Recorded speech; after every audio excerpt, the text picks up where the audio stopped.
It was a minister in the PPPC government, now Member of Parliament, who told a female activist that he would slap her. It was an intoxicated former Finance Minister Ashni Singh who reportedly caused an accident in the city.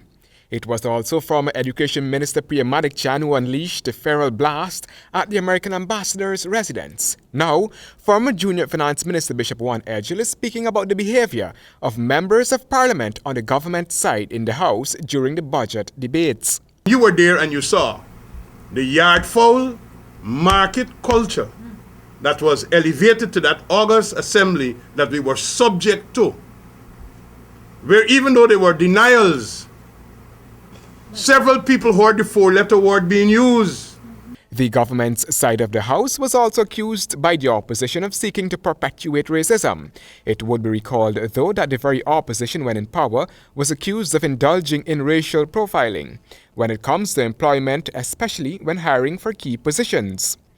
The most racist statement that you could hear from a government minister telling Ms. Jillian Bort, now married and is Jillian Prasad, that the only reason why you get a seat is because you change your name. What depth of racism? Had that been said by a member of the PPPC, you know what would be blaring across the headlines? The calling of the leader of the opposition a coolie bully. The bishop went on to say that the approach of the government is that those in the PPPC are rogues, crooks, vagabonds and scamps, while the government is seeing itself as honorable. We are the righteous ones, so why are you asking us questions? What do you want to find out that about? What are you asking that for? We are good people, we are righteous.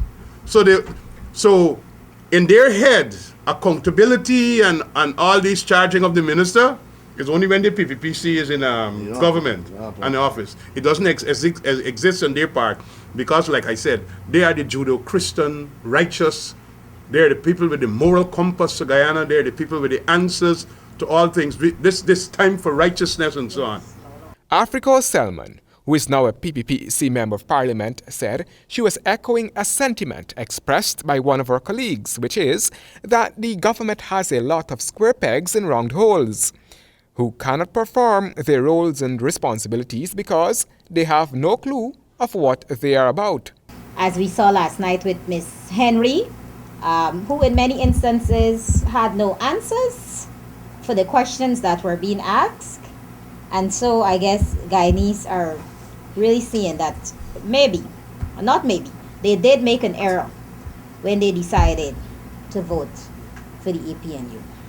Handel Duncan, HGP Nightly News.